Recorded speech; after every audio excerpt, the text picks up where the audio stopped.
to the Mind and Matter podcast. I'm your host, Nick Jikomis, and today I'm speaking with Dr. Echo Rufer. Echo has a PhD in molecular and environmental toxicology. She's a board-certified toxicologist and currently the director of health sciences at PAX Labs, a company that makes vaporization devices for legal marijuana products. Our conversation starts with a brief overview of what the science of toxicology is all about, as well as a little bit about alcohol toxicity. We then spent most of our time discussing the physiological effects and health risks of inhaling tobacco and marijuana products, including the differences between vaping and smoking in terms of how it works and sort of the physics of vaping or vaporization versus combustion or smoking. We talked about what kinds of toxic compounds can be produced through the combustion of plant material, especially tobacco and marijuana. We talked about cannabinoids like THC and CBD, their vaporization temperatures and things like that, as well as cannabis terpenes like beta-caryophyllene or limonene. We talked about the relationship between dose, method of consumption, and toxicity of chemical compounds, the causes of the vaping-associated pulmonary injury that was associated with the vitamin E acetate found in certain illicit cannabis products a few years back. And we talked about the best ways to minimize toxin exposure for people who inhale plant-based consumer products, whether they be tobacco or nicotine products or marijuana products. As always, if you enjoy the content I'm producing on Mind and Matter, please check out the Mind and Matter Substack at mindandmatter.substack.com. You can become either a free or paid subscriber. You can get access to my free weekly newsletter, which comes with updates about upcoming guests and the content I'm producing, as well as interesting research and other content related to the topics that I discuss on the podcast and that I write about on the Substack. And please remember, if you enjoy the show, to share your favorite episode with friends or family and give us a 5-star review on Apple Podcasts or Spotify or wherever you're tuning in.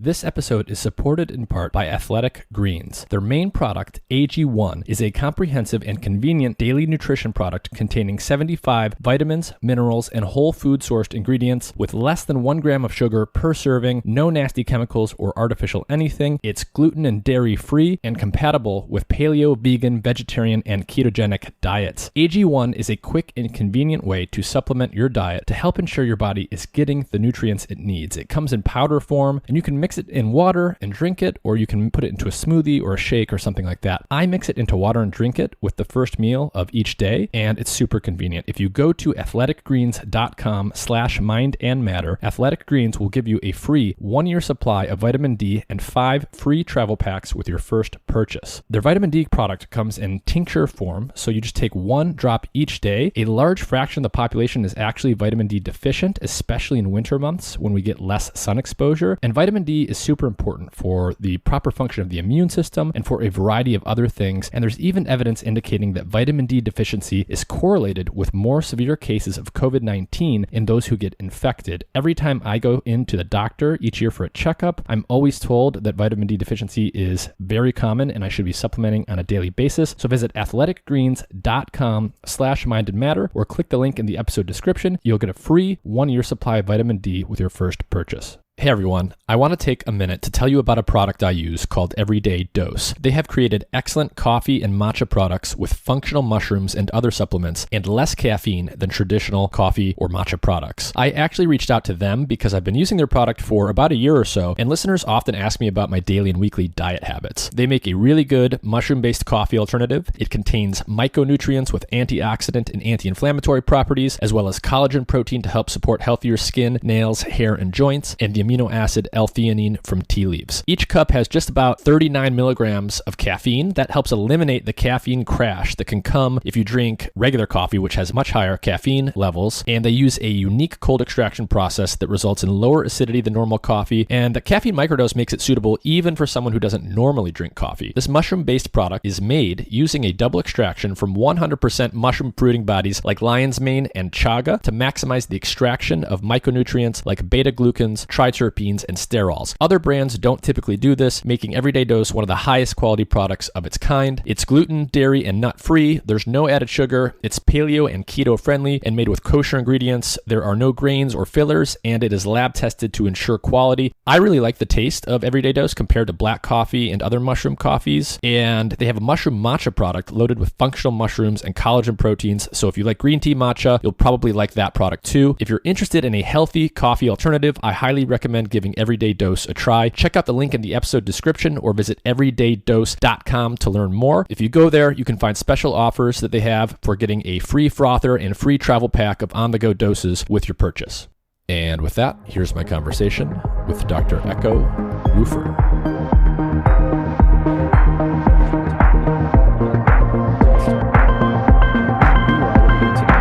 And what kind of scientist you are and what that means. Yeah, so I am a formally educated toxicologist. So I have a degree in pharmacology and toxicology, bachelor's, and then I have a PhD in molecular and environmental toxicology. And that has really taken me some interesting places. I have not taken the career path of the typical toxicologist.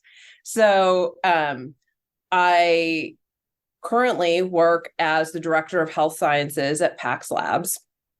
Basically, my job here at PAX is to understand the effects of our cannabis products and how that can affect people from both a positive and negative standpoint. So I do some R&D work as well as, but with a primary focus, I would say, on toxicology. And prior to that, I was at places like Apple and Procter & Gamble.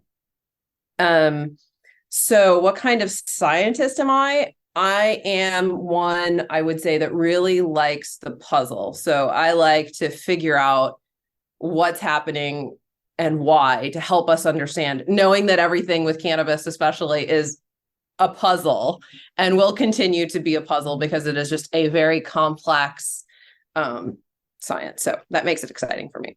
And so like toxicology, is it just what it sounds like? Basically the scientific study of toxins and how they affect the body? Yeah. So I would say it started out back in, like the major textbook that everybody uses for toxicology is called The Science of Poisons. I would say that's what it was historically when it started, and more within the last few decades has become more the science of safety and really understanding how can we make things safer. Because like we can make things really toxic and, you can see some interesting stuff from that, but that's just merely interesting. And so it's turned a lot into understanding risk. And risk is really, I think, what people want to know about. And risk is the likelihood of seeing some sort of negative effect. And that's what a lot of toxicologists spend their time on. And there's kind of two components that make up the risk of a substance or a product or, whatever it is that you're looking at. And toxicologists will spend a lot of time on those two aspects. One of them is oftentimes called hazard. What that essentially means is what is the inherent toxicity of a substance. So you might have alcohol that, in some case, it can cause cancer. It can cause what would be called by toxicologists, neurotoxicity. Others might call it being drunk, as well as, liver cirrhosis, all these other sorts of things that can happen. And that's very interesting. However, that is not risk, that is hazard. And the other piece that is extremely important is exposure.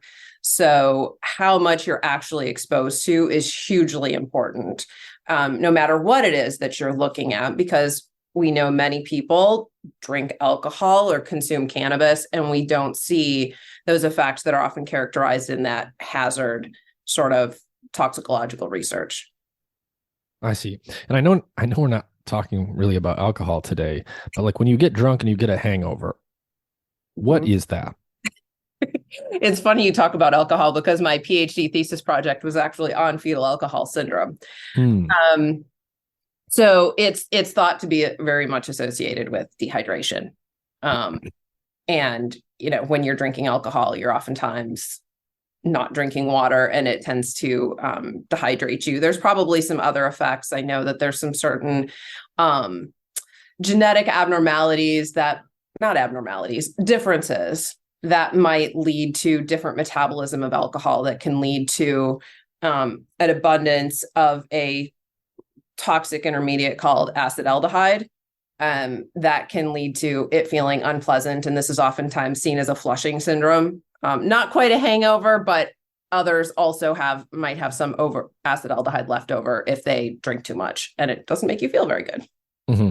And that's just a natural like metabolic byproduct of consuming ethanol. Yeah. So when you consume ethanol, let me think about it. There's an alcohol dehydrogenase that metabolizes it. No, CYP2E1 metabolizes it to some extent. And then there's it's an alcohol, and then you end up with an aldehyde dehydrogenase that changes it to water. And if you don't have enough of that final part of the metabolic pathway, you'll end up with that intermediate product, which is acetaldehyde, that everybody metabolizes it to. It's just a different concentrations depending on how much you drink and your metabolic capacity. I see. So like depending on how much of that enzyme you have and just depending on how much you drink is going to dictate how much is sort of left over that turns into the bad, nasty aldehyde compound. Yeah. And that's why like there have been numerous studies to show that there is a difference between a binge drink, which is over 5 drinks in a sitting, versus 5 drinks over the week. You'll end up overloading when you do the binge drink, you'll end up overloading that metabolic capacity, produce additional byproducts that you won't produce when you just drink a glass of wine every day or some other sort of alcoholic beverage. And I'm talking a standard glass of wine, not like some of these college town drink specials that like, that's half a bottle or something like that is not a standard drink that counts as 5 drinks. And so, I mean, actually, maybe this is like related to, I guess, a foundational question here, which is like, when you think about like what is a toxin or what is a poison, how much do we have to think about dose here? Because basically what you just said with alcohol is, right, at a high enough dose, it's going to be quite toxic potentially. And at a low enough dose, it might be not toxic at all or very lightly toxic. And so one compound can be toxic or non-toxic depending on how much you consume. Is that like a general principle? Oh yeah, that is absolutely. There is a gentleman from the 16th century, often called the godfather of toxicology, Paracelsus, who has a famous quote that is loosely stated in more of today's language. It's the dose that makes the poison. And so it's entirely related to dose. And, coming back to cannabis, is really interesting because the dose of many cannabinoids tends to be biphasic, meaning at a lower dose, it might have one effect. And if you get it at a higher dose, it might be entirely the opposite. And so dose is key. Absolutely key. Okay. So, I mean, not only can dose be a factor in terms of like, as you increase the dose of something, it can become more and more toxic or create more and more of a toxic byproduct, but actually a single drug can almost completely shift the physiological effects it will have at a relatively high versus relatively low dose. Yeah, absolutely. Absolutely. And, we're going to talk a lot about vaping today because that's what you focus on now. It's also, I think, just an important topic given how popular vaping is of different kinds. So I want to talk about vaporization and combustion, vaping versus smoking, generally speaking, independent of, whether we're talking about nicotine or cannabis or whatever. So what exactly is vaporization and how is it different from smoking where combustion is taking place, just in terms of the physical differences? Yeah. So combustion is typically, there's not a nice defined temperature where you can say when you hit this temperature at 927 degrees, now you're into combustion. It really is a continuum of a process. And so combustion occurs at much higher temperatures. So that's, smoking, whatever it is that you're smoking. And at those high temperatures, it will break a host of substances down into other sorts of harmful byproducts. Of course, all of them are being, I would say, volatilized and aerosolized. So either a smoke or a vapor product actually produces some gas and some liquid particles that are essentially floating around in that gas. And that gas that's produced is not just air. A lot of your stuff sits in the gas phase as well as the particulate phase.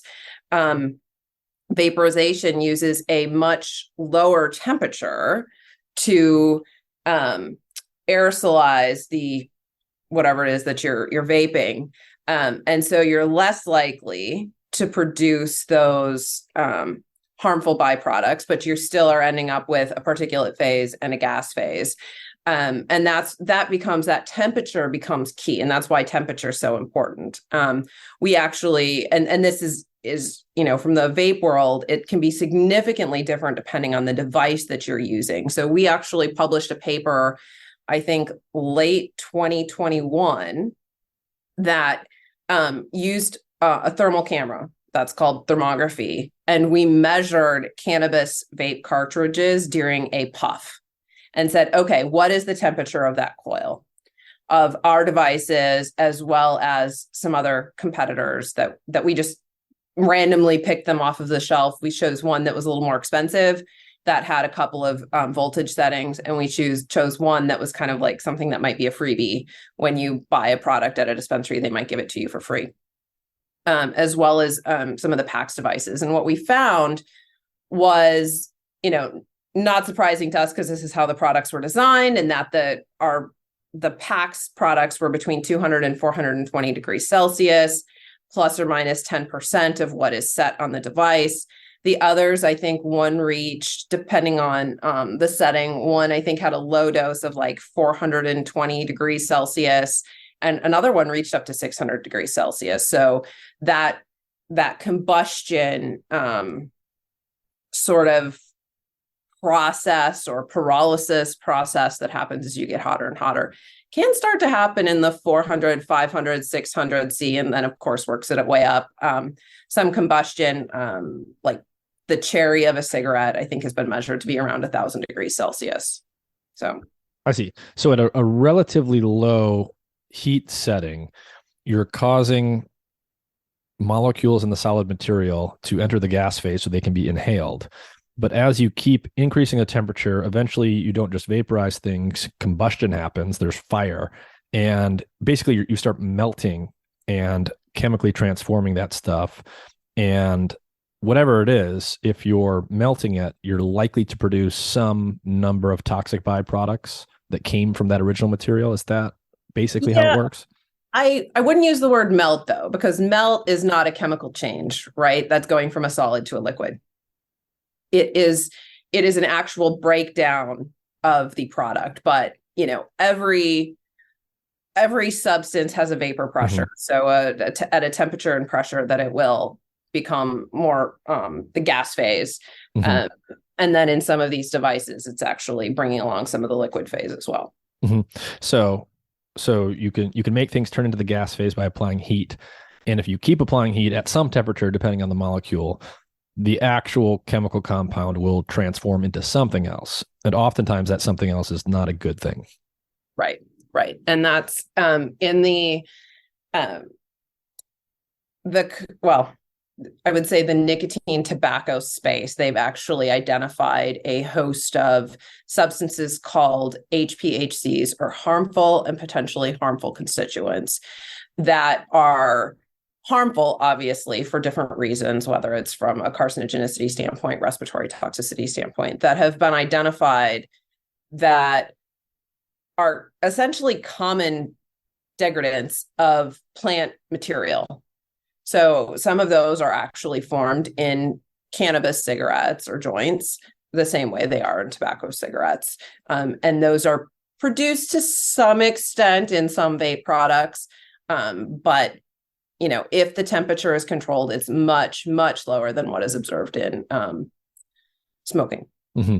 So is a fair statement, like a generally true statement, if you're inhaling something, whatever it is, the lower the temperature, the better it's probably going to be, or the less toxic compounds will be produced? You're going to be inhaling what it is that you see. The lower the temperature it is, and the less likely of this that you'll produce this other stuff. Now, can you vape a cannabinoid at 100 degrees Celsius? No, they won't aerosolize at that temperature. So you do have a minimum that you can, and we know that cannabinoids vaporize at a higher temperature than e-cigarettes or nicotine. And so, I do hear about a lot of consumers that are very concerned about some of the temperatures of these devices. They're saying, well, my e-cigarette's at this temperature, but you're just burning the material. And it's like, well, actually it's not. It's just cannabinoids are different. Cannabinoids are not nicotine. They work differently. So if you want to vaporize them, you kind of are stuck at a little bit higher temperature. And I think, on the question of nicotine and smoking tobacco in particular. So if you imagine someone smoking cigarettes, we've all seen people doing that. At this point, I think everybody knows, right? There's clear health risks associated with that. We know that, nicotine is addictive. We know that there's an increased cancer risk and there's cardiovascular issues associated with smoking tobacco products. But in general, in terms of the negative health risks associated with smoking tobacco specifically, how much of that is the nicotine itself versus some of these toxic byproducts that come from combustion or like other things that the companies add to the cigarettes? Like what's causing what in terms of like cancer risk and all of that stuff? Yeah. It's really an interesting question. And tobacco cigarettes have been named by the CDC as the number one cause of preventable death. And, it causes a host of different types of toxicity, right? So there's carcinogenicity, there's respiratory toxicity, your CBD or your COPDs, your cardiovascular diseases. And what we've, I think, observed from other forms of nicotine intake is that much of that risk appears to be driven by these byproducts. There's some work that has been done on those HPHCs, those harmful degradation products, trying to identify, like the tobacco industry has went through and identified every component that they can identify in the smoke of a cigarette, tested each of those in different models of carcinogenicity as an example, and found that there are 4 or 5 of those HPHCs that appear to be responsible for the majority of at least the carcinogenicity. So like 80% is driven by these 4 or 5 substances. And what's HPAC again? HPHC, the harmful and potentially harmful constituents. Okay. And what do you know what those are?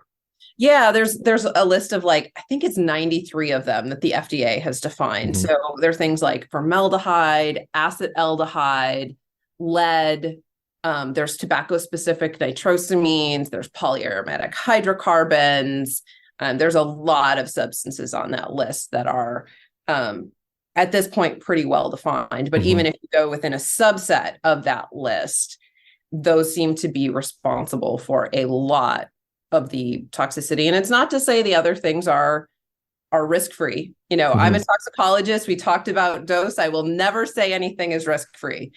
There are examples of someone overdosing on water, pure water, not contaminated water, just pure water. So, it appears to be a lot of those byproducts associated with combustion. Okay, so in tobacco smoke, you get all these byproducts. There's dozens and dozens of them that have been identified as being carcinogenic or toxic in some way, but there's really just a handful that drive most of the problem there. So there's a lot of nasty stuff in there, but there's like a handful of things that drive most of the problems that are associated with smoking tobacco. Yeah, based on their concentration and the hazard of those specific ingredients, that's what seems to be the case. And that's why, the vaporization products end up, talking about significant reductions in a lot of these ingredients is because they are so key. It's not to say these other pieces are, like I said, totally risk-free. It's just that, hey, we've got the number one cause of preventable death. If we can come 98% of the way from that, it makes sense. And No. what about nicotine itself? I mean, nicotine's a psychostimulant. It has, kind of an alerting effect. We know that it's highly addictive. Is it, I assume at some dose, eventually, it's toxic just like anything else at a high enough dose, but at a dose that a tobacco consumer is typically, your average tobacco consumer is going to be ingesting, is nicotine itself toxic or carcinogenic or anything? It's not carcinogenic. And I will say I've not spent as much time on the nicotine front as I have on the cannabis front. But nicotine, from my read, is not the one causing the carcinogenicity, is not the one causing a lot of the respiratory toxicity. Now, is it maybe involved in some of the cardiovascular stuff that's much harder to test for? I mean, I would imagine there's some possibility, but what's interesting about nicotine itself is it has what's called a very a low therapeutic or a narrow therapeutic window. So in order to feel the effects versus where, like, if you swallow a load of nicotine, you can overdose relatively easily and die on, consuming a not as large amount of nicotine as you would think, versus, there are examples, plenty of examples of people consuming THC and CBD. And while it's an unpleasant experience when they've, accidentally ingested, a couple 100 milligrams of THC, they're not like dying as adults, healthy adults. Mm-hmm. Okay. So then in theory, that sort of brings you to the whole, literally the sales pitch behind like e-cigarettes, right? The idea would be, okay, we're using vaporization, so it's not combustion. We're talking about lower temperatures here. We are causing the nicotine to go into the gas phase so you can inhale it, which is what the consumer is trying to do. But we're not producing as many of these nasty carcinogenic byproducts. Therefore, it's healthier. Is that a defensible statement? I don't like the word healthier. It's less harmful. I would say less harmful. Is that defensible? It depends on the other sort of flavor additives and that sort of thing. I mean, there's a lot of unknowns associated with these flavor additives. And so you're not directly replacing what's in a tobacco cigarette, right? I mean, most flavors were essentially banned from tobacco cigarettes years ago. And so if you're now adding those into, an e-cigarette product, how do those compare? I mean, I believe that most companies that are now, selling products legally on the e-cigarette market will have done testing and look to understand the risk from those other sorts of flavor materials. But I feel like if you look at the tobacco cigarette from being the number one cause of preventable death, your standard it's pretty low. I mean, yeah. The worst of the worst. And like, is it an improvement? Probably, but is it 10%, 50%, 90%? And then if people change their use, so like, let's say if you consumed, a pack of tobacco cigarettes a day, and now you take on the vape product that is no longer limited where you can consume it, and you're like consuming it everywhere where tobacco cigarettes are combined, and you're now consuming way more nicotine, you're consuming more additional flavor. You're maybe using a device that is not very well controlled in temperature. You're producing some of these byproducts. Potentially, you're starting to get into the dry hit situation at the end of a cartridge that leads to greater production of these byproducts because it essentially overheats. Are you starting to approach the same risk as a tobacco combustion product? I mean, that's definitely a possibility. And that's where a lot of the research, I think, is looking to go, is to understand, like, how does changing the product in the way that you've changed it lead to effects on the population and the consumption and all these other things that are not like direct toxicology that you're comparing in an in vitro, like cells in a dish, or an animal model or something like that, where you're comparing the exact same dose between the two. And when we talk about e-cigarettes, vaping, nicotine products, they're a liquid. And so is that like, do they have to add something to get a liquid of the right viscosity just for these devices to work? And what are the liquids typically composed of? Are you talking about cannabis or nicotine? Still nicotine. Okay. So nicotine in general, in order to get the dose that you would be looking at, which is more comparable to a tobacco cigarette, they have to cut it back to, I think it's a couple of percent is all that there is for nicotine. They'll have some flavor and they have to use some solvent in order to dilute down, because you can't do 100% nicotine. You know, you'd kill people doing that. I see. Like the device, they could physically make it with pure nicotine. It's just that would be so concentrated that would be not suitable for human consumption. I think it also has to do with the harshness associated with nicotine to some extent. My guess is it would be makes sense. Yeah. A very not a pleasurable experience to do that. Again, I don't know. I've never vaped an e-cigarette in my life. I have no idea. So yeah, they do generally use I think 90-ish% is probably a mixture of propylene glycol and vegetable glycerin are the most common solvents used in the e-cigarette world. And what do we know about those solvents? Propylene glycol, vegetable glycerin, are they safe? Are they known to cause any issues? So those are key. There have been some animal studies that generally show that they're not of the most toxic ingredients that are out there for a respiratory sort of toxicant. But when you start to test these solvents at different temperatures in different devices, you do increase the likelihood pretty quickly on these two substances for the production of formaldehyde and some of the other breakdown carbonyls that are observed with these substances that are oftentimes not tested in the animal models, because the animal models will often just look at pure PG or pure VG without that temperature component. I see. And is there what kind of temperatures are we talking about here? Are temperatures that are going to be the ones actually used in most of these products, or above that? Well, I would say there's a range of products that are out there. Some will be lower. There are others that have shown that it's not just, what people are setting it at, but if they're, say, using their cartridge all the way to the end, they'll see in the last few puffs that they take, the temperature will jump up wildly. So there is a direct, linear response once you hit a certain cutoff, and I don't know offhand what that is, where it starts to very quickly rise.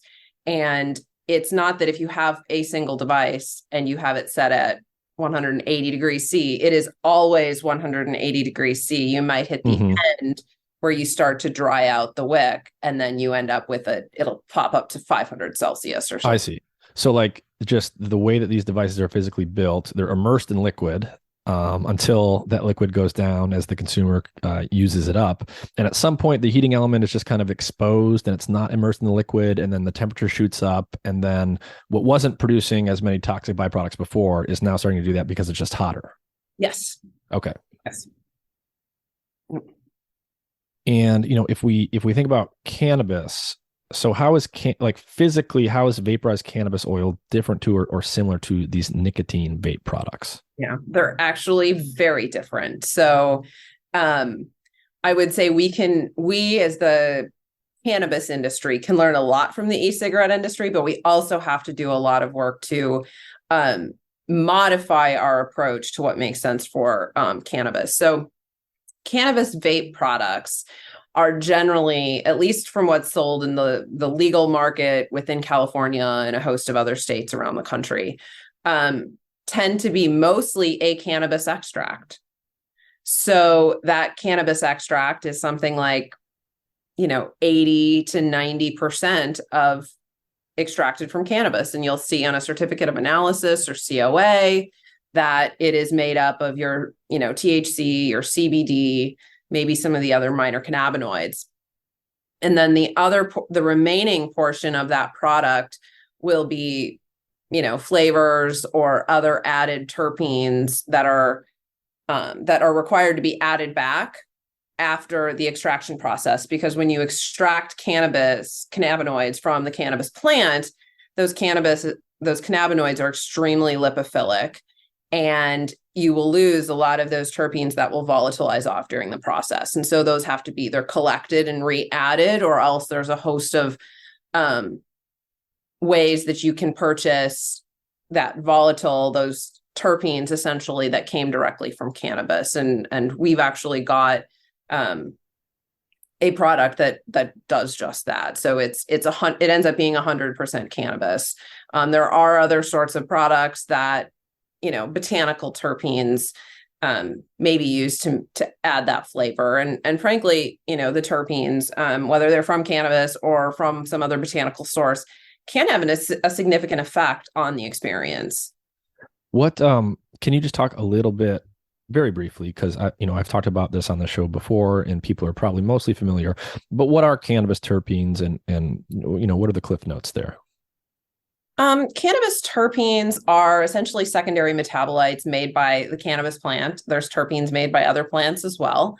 And those essentially provide a flavor and aroma component. In some cases, they can have an effect as well to the cannabis experience. And how do we actually know that? What are some examples where they have an effect on the experience itself? Well, I would say limonene is one compound that has a very strong experience, a flavor commonly found in citrus, as well as it tends to be associated with some reductions in anxiety, some, I would say, happy sort of effects. There's also beta-carotene. I believe it's also found in pepper, but is a common cannabis terpene as well. And it actually binds the CB2 receptor, which means you could call it a cannabinoid as well, but it is technically a terpene that, of course, binding some of these other cannabinoid receptors, you would have an effect from that. I see. So a subset of these cannabis terpenes are known to have physiological effects. Okay. Do any of them have like clear psychoactive effects, or is that mostly just coming from the THC? Well, they're not intoxicating. I would say the psychoactive effect, this is one of those nitpicks in the world where we talk about psychoactive, but we actually mean intoxicating. So CBD is not intoxicating, but it is psychoactive. And I would argue that it's similar to some of these other substances. Like if limonene has the ability to reduce some level of anxiety, in all likelihood, it is also psychoactive. I see. And what do we know about the terpenes in terms of any toxic effects they might have, carcinogenic, or just irritants? Like, is there anything to worry about in terms of cannabis terpenes and inhaling them? It depends on the dose. So would I use a product that is 100% limonene, 100% beta-carotene? Absolutely not. And so it's really dependent, and it's really important. Me, from a toxicological perspective, I think very carefully about these things, and have actually published a paper looking at how to evaluate whether or not your additive, whether it's a terpene or a flavor or whatever, how to assess the risk from that, the concentration that you desire to add. And, I've also set restricted substances specification. So this is basically saying, you've got these substances, don't put it over this concentration, because remember, we go back to that risk component. The exposure or the dose is hugely important. So defining those is very important in determining the safety. So you could run into a situation where, somebody decided, I really like limonene, and decided to add it at 10% to your cannabis extract. In all likelihood, that's going to be pretty irritating and harsh, and I wouldn't recommend it. So most people consuming cannabis products most of the time are consuming it because they want to consume THC for the psychoactive effects. So what's the vaporization temperature for THC And as you go from like, the lowest temperature you could vape a THC product with, and you keep increasing it, how much does the composition of the cannabis vapor actually change in terms of all the different chemicals that are going to be vaporizing across that temperature range? Yeah. So I will say THC vaporizes out of, so the vaporization temperature tends to be different for different products. It's not just based on that individual THC. So what we see is that temperatures in which you can use a drier product, you can actually vaporize the THC at lower concentrations than you can at with like a concentrate vape, as an example. Okay, so if you're vaporizing flower, physical plant material, you can do it at a lower temperature than an extracted oil. Right. Right. So you can do that at like 185, I would say 200, 215 Celsius. Our concentrate device ranges from 220 degrees Celsius to 420 degrees Celsius. And we find that different products really aerosolize better at different temperatures. And it will just be dependent upon the formula. I will say generally the terpenes come off and you'll get more of a flavorful experience. You'll get more terpenes at that lower concentration because they tend to have vaporization temperatures that are a little bit lower. But you'll oftentimes get larger hits at the higher concentrations, the higher temperatures, but not as much of that flavor.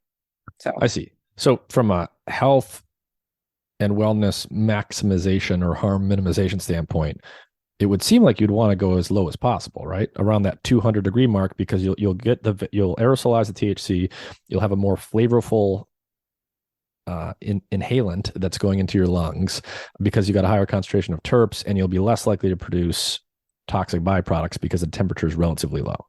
Yeah. I will say with the concentrate, you're not going to find a concentrate device that will vaporize at 200 C. It just doesn't exist. Yeah. And I suppose, a lot of regular consumers want to take a bigger hit, and that's just for better or worse what they want. Yeah. Yeah. Well, there's all the like the big clouds is like a point I think that consumers actually evaluate. For me as the scientist over here as the toxicologist, I'm like, why would you care? Like you're blowing all this stuff out in the air, right? Because whatever you're blowing out here in the air, or like exhaling, you're not consuming. You're paying to release all this stuff that you bought, at not a cheap cost out into the air. Like, I suppose what people are really buying is the ability to signal how cool they are to their friends. Absolutely. Okay, so I didn't actually know that. So you can vaporize cannabis flower at a lower temperature than oils. The oils are obviously more concentrated. They're going to have a higher concentration of THC and other things.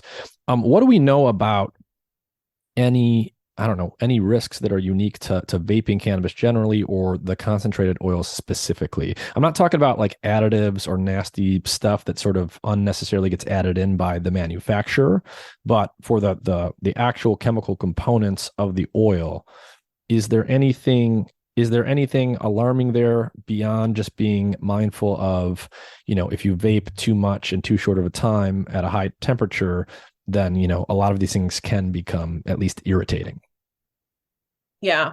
I would say THC and CBD, while that is, the intent of using these products, they are also not risk-free.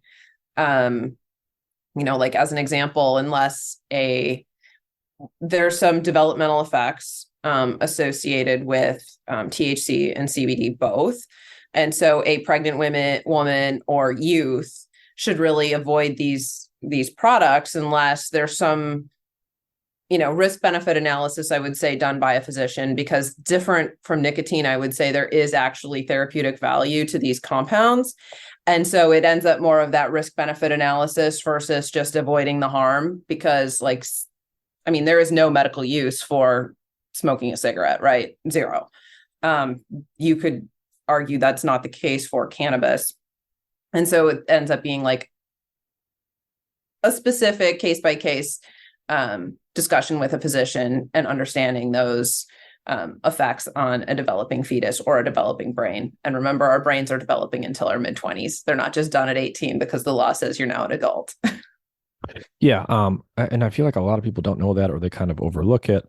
Yeah, these cannabinoids have very well documented developmental effects. So we can be completely agnostic about what we think about that, good, bad, or ugly, but they are going to affect the trajectory of your developing nervous system for sure. Yep, absolutely. But okay, so what about, there was this thing a couple years ago where a bunch of people got sick from vaping cannabis products. It was called vaping-associated pulmonary injury, I think. So can you just remind everyone what exactly happened with that? And where did we land? What was going on there? Yeah.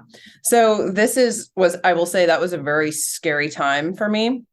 There was a lot of conflation between, it's e-cigarettes with nicotine, it's cannabis, what is the cause? And, it was ultimately found out it was THC obtained from informal sources, meaning the illegal market. And I think it was something like 60 people died and over 2,800 people were hospitalized. And what that seems to be a cause of is, it was originally like, well, maybe it's the pesticides degrading to hydrogen cyanide. Well, the toxicity observed does not look like cyanide toxicity. Toxicologists have studied cyanide. There was some thought that maybe it's metals that are being released from the devices. That's also not the cause. We know what metal toxicity looks like. This didn't look like it. Those things are not great, but it didn't seem to fit the symptoms that were observed in individuals. It actually seemed to be this new compound that was put into vape cartridges to dilute the THC, which is more expensive. It's vitamin E acetate. It is generally recognized as safe for oral consumption. It's used commonly in topical products.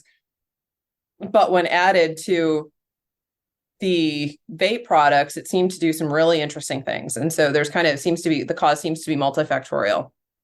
The first is that vitamin E acetate seems to interact with pulmonary surfactant. Pulmonary surfactant is this jelly-like substance that lines all of those alveoli of your lungs. Those are like the gas exchange portions of your lungs. And they're required to modulate the surface tension to allow you to breathe without significant force. And the vitamin E acetate seems to cause a phase change in that pulmonary surfactant. When it does that, it made it much more difficult for people to breathe. Next, the vitamin E acetate, when vaped, seemed to produce a pulmonary toxicant called ketene. Ketene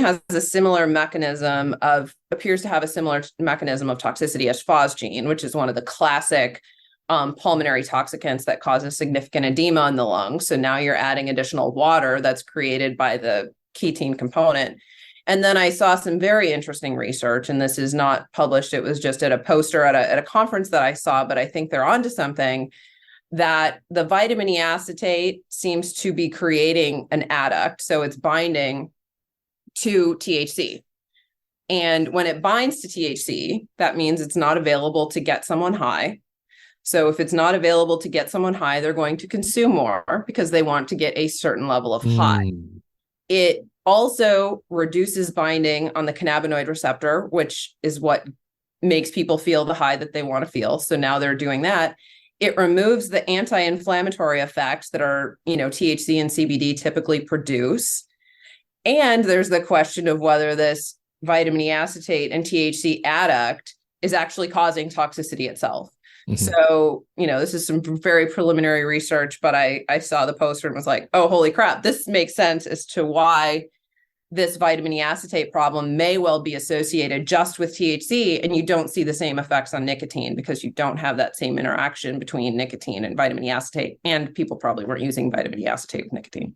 I see. So the problem with these cannabis products that were being vaporized, it was vitamin E acetate. And it sounds like there's multiple problems that are caused directly and indirectly. And it is plausibly true that there's a specific interaction that happens with THC and this substance. Yep. And so was this limited only to vaping products that were produced on the illicit market outside the legal market? Was it also legal products? Is vitamin E acetate still out there in anything? And Well, it was entirely the illegal market. There were no confirmed cases that were from legally purchased products. Are there still cases? I will say all of this happened and was being tracked late 2019, early 2020. Then this other little respiratory disease happened to pop up and the CDC stopped tracking. So there was a significant drop. People aren't in the hospital of dying. You do still see a case report pop up now and then. But I think whoever was making these products with this vitamin E acetate, kind of stopped, hopefully. And then there's a number of states that have added that to their kind of banned ingredients that aren't allowed in vape products and cannabis.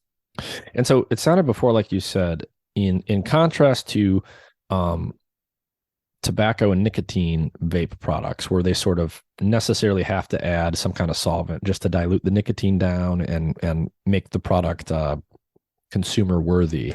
That's not really the case with cannabis. So people are generally not adding diluents and other liquids, or if they do, in my experience, it's been very low concentrations. And so what'll happen is when they extract from, the plant, let's say you have a product and you regularly have a certain concentration of THC and your consumer knows that they're always going to get 85% THC.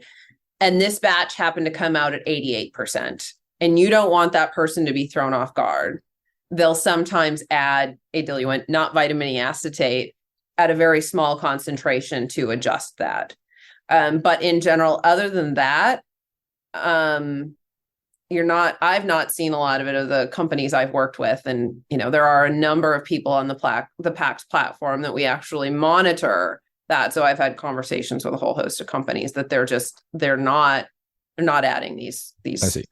At any meaningful concentrations. So in general, there's no kind of, there's nothing people should look at, or there's not a lot people should look out for. I was going to maybe ask you, okay, if there's, X, Y, and Z substances that often get added, is there one that is better than the other or less harmful? Or is there something people should look out for and avoid because it might be irritating or potentially toxic, anything like that?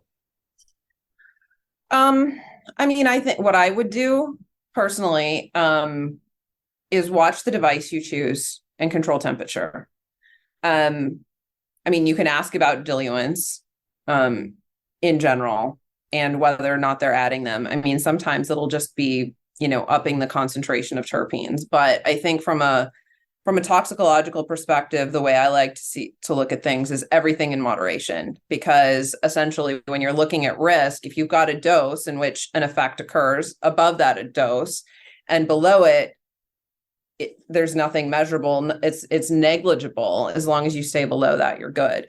I would also stay in the legal market, look for a certificate of analysis, and not enter into the illicit side, because that's where, it's kind of a wild west. And when I speak to they're not adding these things, I am totally talking about the legal market. Who knows? I've heard some horror stories, frankly, about what's happening in with people out there in their garages doing who knows what.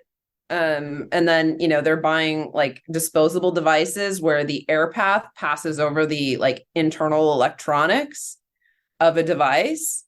That means you can inhale all of the stuff that is typically inside of a device, which is all sorts of metals and, there's solvents used in the production of consumer electronics and, that you would never expect. So your device can be a huge factor there. Buying from the legal market, you're typically not seeing that. But it's a question to ask. So it's not. Yeah. So, just to kind of riff on this a little bit more and for you to reiterate some of that. So can you talk a little bit about the devices that you guys make at PAX and what you do to sort of ensure you're vaporizing and volatilizing, only what's intended? Yeah. So we actually do quite a bit. We have two kind of lines of devices. One's our, I actually have one of them here. It is a packed dry herb device. And so essentially the flower is put into the oven and you can consume that product. We also have a cannabis concentrate device and product and oils that go, of course, into those pods. In order to protect the safety, of our consumers, we choose materials carefully. And that means they're food grade. While I know food grade is not evaluated for inhalation, it does have some requirements of avoiding certain harmful substances, some quality manufacturing requirements, et cetera.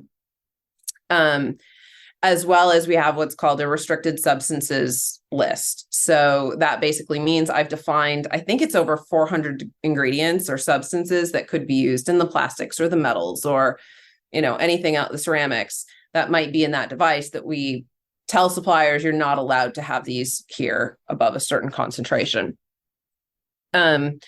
The other thing is that we have something like 500 tests in our manufacturing process to make sure that we check for quality and, that the battery's not going to blow up in your face, because you can worry all you want to about the diluents. And if the battery blows up in your face, you've got a problem.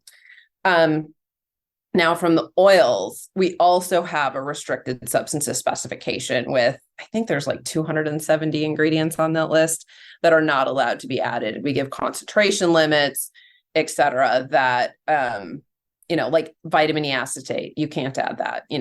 I would say PGVG, while they're commonly used for e-cigarettes, with those higher temperatures required for cannabinoid vaping, those do produce some of those harmful carbonyls. So we want to avoid those. Mm-hmm. And again, just remind us, so PGVG, it's this it's commonly used in nicotine e-cigarette products.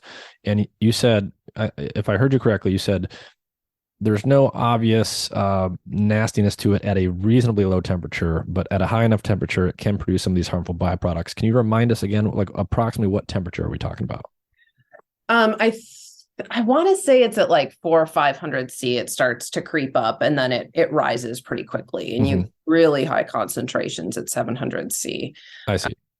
So it sounds like, based on everything you've told me, a rough benchmark is if you're below 400, closer to 200, that's going to be the least possibility of producing some of these nasty byproducts, however they're produced, whatever they're produced from. And once you get above or near roughly 400, that's when it starts to happen more. Yes. Yeah, I think that's fair. And remember, I'm speaking in Celsius, not Fahrenheit. Celsius, yeah. So definitely not going to ask you to name names or, point fingers at any brands or anything, but you described how your devices are made and why you make them that way. Are there any types of cannabis vaping devices that are constructed a certain way that are common out there that you think are not a good choice for consumers? Yeah, I think the one big example is, I know that there are some disposable devices that have so there has to be a place where air comes into the device and then where it leaves your mouth. So you have an air path and you have a vapor path. So once it's produced the aerosol and what's inhaling on the other side. A lot of these have an air path that travels directly over top of the circuits on the inside of the electronics. So, imagine vaping through your computer. Right. Yeah. And that's what's happening with some of these devices. And how do you know that? Couldn't tell. Hot air is going over the physical electronic components and metals and stuff. And it's entirely plausible that you're going to pick up at least a little bit of, God knows what. Yeah. Yeah. Well, and I know even during the consumer electronics manufacturing process, there's pretty harsh solvents required as putting together a PCB board and, all of that stuff. So, who knows what you're getting? Maybe there could be some studies conducted on that, that maybe it shows the exposures are below some limit, but I wouldn't, at this point where the research is, that's one thing I'd avoid. And then, temperature, of course, is another huge one. And part of the problem for the consumer, I think, is So we're talking about temperatures here because we've characterized the temperatures of our devices. When you use a device that you buy from a dispensary, there's oftentimes an on-off button. Well, what the heck does that mean in comparison to temperature? Who knows? And then you've got these others that might have multiple voltage settings or wattage setting. I'm not an electrical engineer. I don't know how, to convert those voltage settings to say this is going to equal this temperature. And I think, what we showed in that publication that I was talking about with the thermal cameras was that some of those voltages were the same, but there's other components of the device that affect what actual temperature is provided. So I wish I had an answer for that one, but I guess it's look into what you're using and if they quote a temperature. Mm-hmm. Yeah. So you want to be able to easily tell what the temperature is, which should be common sense. You want to somehow verify, if you can, that the temperature that's you're reading is the actual temperature. It sounds like the other big thing that you mentioned in the beginning was you don't want a device where that air is passing over the all of the internal physical components of the device. Right. Yep. Now, ignoring sort of like health risks and health stuff, when we compare smoking cannabis to vaporized cannabis, pound for pound, I don't know if anyone's done this, so I'm just asking in general. Yeah. If you were to, I hope someone has done this. This is my question. If you vaporized and then smoked the same amount of cannabis, the same starting material, you got the same amount of THC, and you line those things up as closely as possible, pound for pound, would the experience differ at all? Would THC concentration, like if you're causing X amount of milligrams of THC to vaporize versus combusting the same amount, are you actually is your body going to see a different amount of THC? Is the experience going to be different in any way? People, at least consumers, report that it is. People say, oh, I prefer smoking because it feels better, or vice versa, or whatever. Has anyone actually worked that out in detail? So there's some aspects that have been worked out. Now, I think there is a component of personal preference, but I'll talk about the research that I'm familiar with. So they're not even thinking about the health perspective, but we're going to say like some of those tar is what they used to call like the other stuff, right? That's not your cannabinoids, is higher with combustion. And that leads to an experience. There's also carbon monoxide that is produced, and that is not at the same level in a vape product. And so I do think that there's also particle sizes that may differ between a smoked product and a vaped product. And depending on those particle sizes, you may not actually absorb them and you may not get the effect from them. And so that can change the experience. But I think on the carbon monoxide thing, it's interesting. I've got a hypothesis. This hasn't actually been tested, but this is Echo's thinking. Because people like how a joint hits, for whatever reason, they like the effect. And, there have been some studies where you can release some amount of THC and they will experience an effect. However, they still prefer the joint. And I am convinced that they like the little bit of hypoxia that's produced by inhaling the carbon monoxide, and they associate that with an effect. And that, research has again and again shown that it is more than THC that affects the experience. Mm-hmm. Even if you deliver the same amount of THC, or have vastly different concentrations in THC. There's a couple of examples. Ethan Russo published a study within the last few months. I think it's something along the nose. And so that was based on terpene content. And they found that the subjective experience was more related to the perception of the aroma than it was to the THC concentration. There's also another really interesting study that was done by Cinnamon Bidwell in Colorado.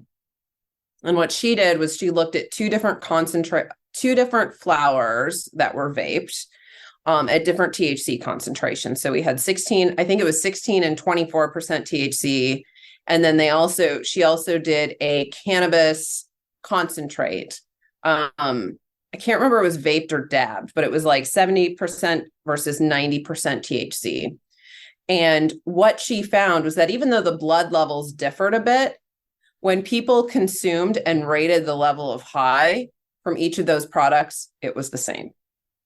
So I think that what that means to me is whether it's a combustion or a vape product, it's more than just the THC. All this other stuff matters. And if you're not burning a product, you're probably going to like the flavor. Although we're sorry, I'm never going to approve a product that intentionally adds carbon monoxide to cause some hypoxia. So it's like a joint.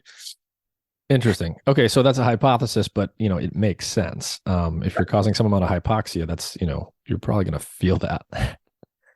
Right. Interesting.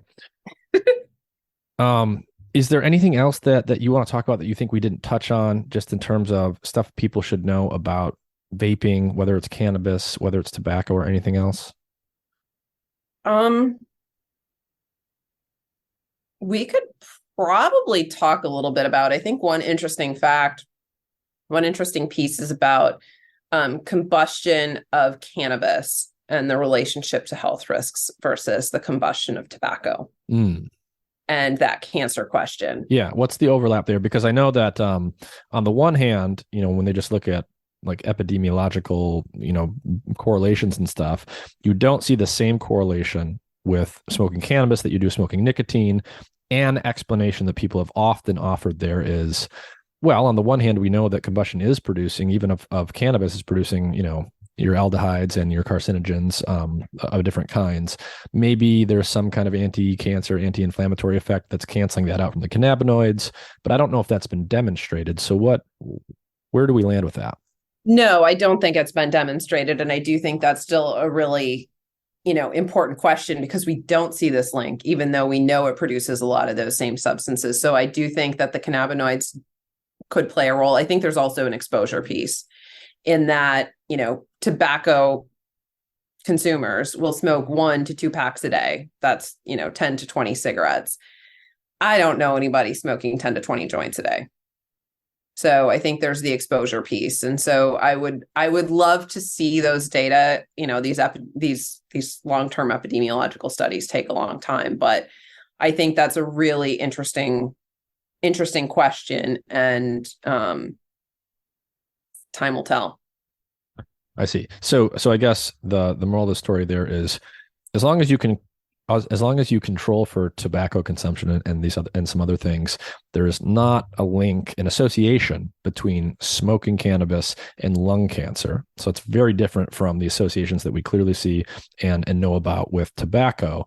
And yet we know that you're still producing, from the combustion of cannabis, a lot of the same carcinogens. So there's some kind of mystery there. Yeah, there absolutely is. And I will say that it's also interesting. There have been some studies that were conducted showing or concluding, I don't think they actually showed it, but their conclusion was that I think it was stroke or other sorts of cardiovascular, like having heart attacks at a younger age. However, there were some very important, I think one of these papers has now actually been redacted, but they forgot to control for the fact of when cannabis consumption occurred, whether it occurred before the cancer or after, or before the heart attack or stroke or after. It's like, you'd think that'd kind of be a big cause. Conclude that my stroke was caused by cannabis if I started the cannabis consumption after the fact. So there's a lot of stuff out there that.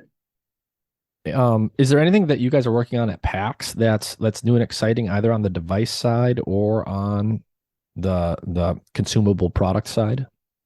Well, we've got lots of cool stuff coming out, but I don't want to break the excitement that will happen when we launch those products. I will say we just went live. Are these new devices that you're talking about? We've got a new device in the works, as well as some other new sorts of products that will be coming out. So like later this year? Yeah. Yeah, I think so. I don't know the exact timelines off the top of my head, but we are extremely busy these days and working on all sorts of stuff. So, yeah, very exciting. Okay. And just one more time, I know that we've said this at least once or twice already. Let's say that you're talking to someone who is a cannabis consumer already. They already consume cannabis some way. Maybe they vape it. Maybe they are, dabbing it. Maybe they're smoking it. What would be your recommended method of consumption to, minimize potential health risks from a toxicology standpoint? Yeah, I would say choose your product from a legal, responsible supplier, and consume at the lowest dose that works for you. The other piece is that don't let THC concentration drive your purchase decision. There is so much research out there that your experience will be better for the things that have a pleasant aroma for you than what just has a high THC concentration. It's not additional value. You're not going to get higher as a result of a higher THC. Yeah, but let's say they are an inhaler. They already are inhaling products different ways.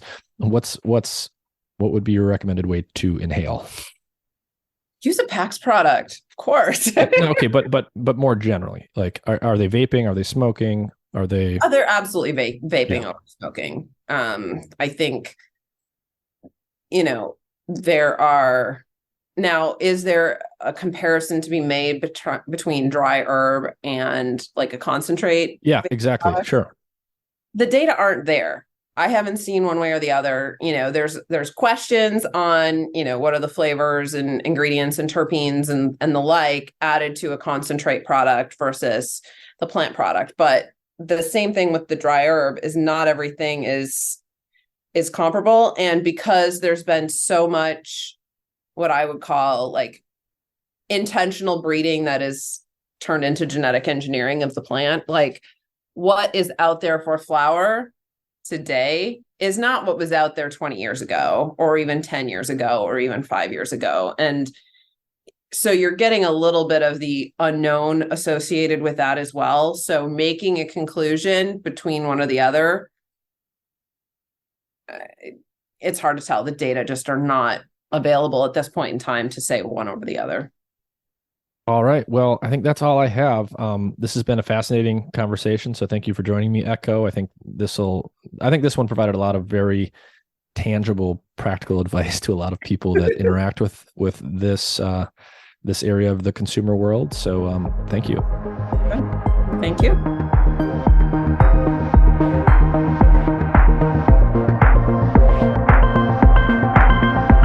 Hey everyone, I want to take a minute to tell you about a really cool health monitoring device I've been using for several weeks. It's called Lumen, and it's a handheld, pocket-sized device with a sleek design. It measures CO2 levels in your breath, which allows their technology to determine the extent to which your body is burning fats versus carbohydrates. Lumen helps improve your metabolic flexibility, your body's efficiency in shifting between using fats and carbs. It improves your ability to burn fat, which decreases your hunger levels and makes your body less dependent on snacking, and it can increase your energy levels by helping you develop a high-functioning metabolism. I use this device in the morning, before bed, and after meals and workouts to track my metabolism. With just a couple weeks of use, I learned a lot about which foods were causing my body to burn mostly fat, mostly carbs, or both, as well as how long I need to fast each day to promote fat burning. Lumen is great for anyone looking to optimize their health for either weight loss or athletic performance. The easy-to-use app allows you to track your results together with what you're eating and how you're exercising, and it syncs with other devices like the Apple Watch. Click the link in the episode description to learn more and use the code MIND, M-I-N-D, in all capital letters to get $50 off your Lumen device today.